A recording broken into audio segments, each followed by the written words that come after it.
Fala, guys nobre! Olha a questão 112, prova cinza, Enem 2017. Ele fala pra gente aqui como o ferro é encontrado na natureza e como a gente trabalha o ferro na siderurgia, tá? Ele deu pra gente uma equação aqui, referência, e pergunta: qual o valor mais próximo de ΔH em kJ por mol de óxido de ferro para a reação indicada do óxido de ferro sólido com o CO gasoso?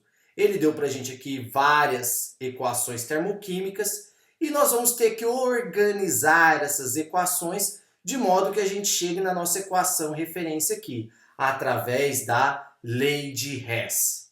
Então vamos lá, passo a passo, começar aqui pelo óxido de ferro 2, que está aqui, ó, esse primeiro. Qual equação nós podemos encontrar o óxido de ferro 2? Aqui nessa segunda equação.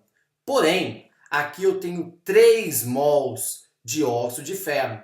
E aqui eu só preciso de 1 na minha equação referência. O que eu posso fazer com essa equação? Dividi-la por 3, ou seja, multiplicar toda essa equação aqui por 1/3.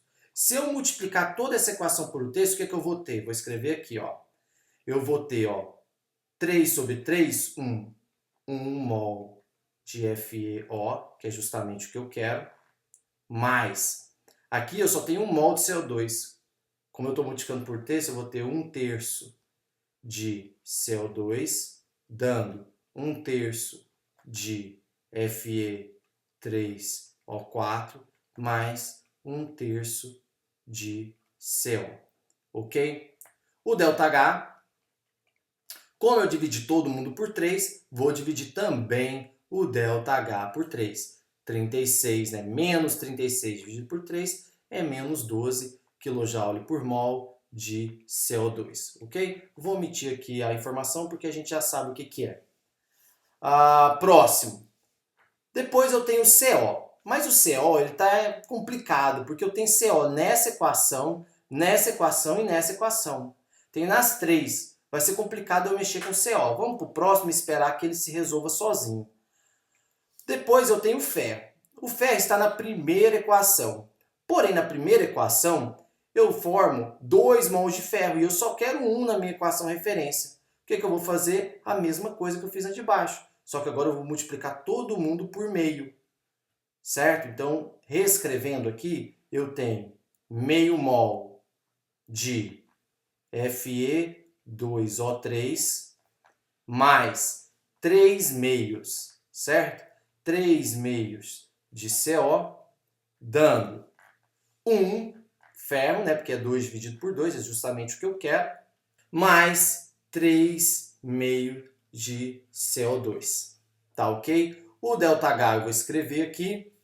De novo, como eu dividi toda a equação por 2, eu vou dividir o ΔH por 2 também, vai ficar 12,5 kJ por mol de Fe2O3. Combinado? Agora eu tenho o CO2. De novo, o CO2 ele também está em todas as equações. Então vai ser difícil a gente mexer com o CO2. Então o que a gente faz agora, guys nobre? Vamos procurar alguém que a gente tem que eliminar disso daqui. Por exemplo, nós temos aqui, nessa equação aqui em azul, o Fe3O4. Isso daqui não pode sobrar no final. Ele não está aqui na nossa equação referência. Ele vai ter que sumir dessas reações.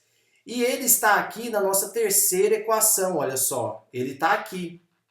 Então vamos usar essa terceira equação para a gente conseguir sumir com ele. Olha só, eu tenho 1/3 dele aqui nos produtos. Então eu tenho que ter quanto dele nos reagentes? 1/3. Se eu tiver os mesmos 1/3, eu consigo passar a vara nele. Só que aqui ele está multiplicado por 2. Opa, pera aí. Como ele está multiplicado por 2, para ter o 1/3 que eu tenho aqui, eu tenho que multiplicar toda essa equação aqui por 1/6.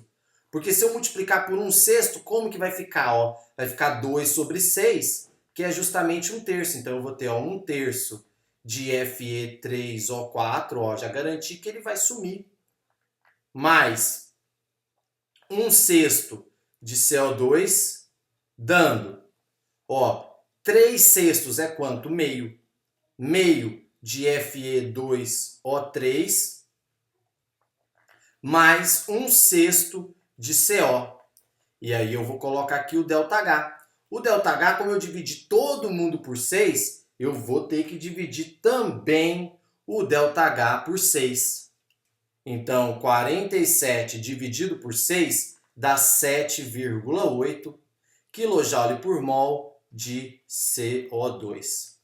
Agora, vamos passar a vara em todo mundo que está igual antes e depois da seta, ok? Passando a vara aqui, eu tenho 1/3 de Fe3O4 nos reagentes, tenho 1/3 de Fe3O4 nos produtos. Vaza! Eu tenho meio de Fe2O3 nos reagentes, tenho meio de Fe2O3 nos produtos. Pronto, né? Eu acho que a gente tirou todo mundo que era igual. Agora vamos ver, ó.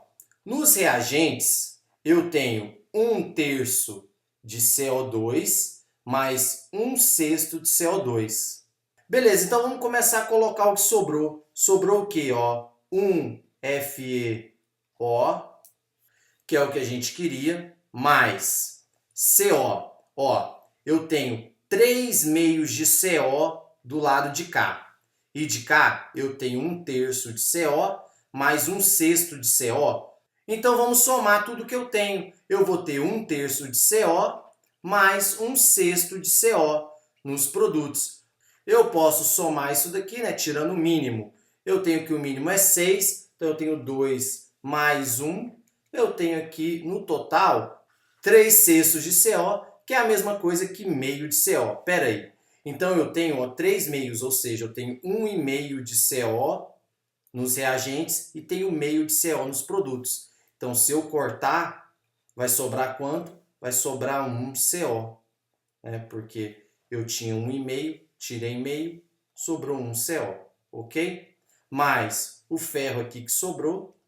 E agora está faltando o CO2. O CO2 está acontecendo a mesma coisa que aconteceu com o CO com ele, certo? Olha, aqui eu tenho 1/3 de CO2 e aqui eu tenho 1/6 de CO2. Foi a mesma conta que a gente fez. Ou seja, no total eu tenho meio de CO2. E aqui eu tenho 1,5 de CO2. Se eu cortar, se eu tirar meio de 1,5, vai sobrar quanto? Somente 1, que é exatamente o que eu quero. Pronto, chegamos na equação que eu queria.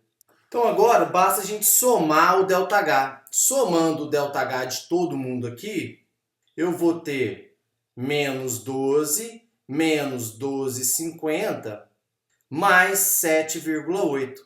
Eu vou ter então aproximadamente menos 16,7 kJ por mol, que dá aproximadamente, ele que é o valor mais próximo, aproximadamente aqui 17, a nossa letra B de Bosc, ok?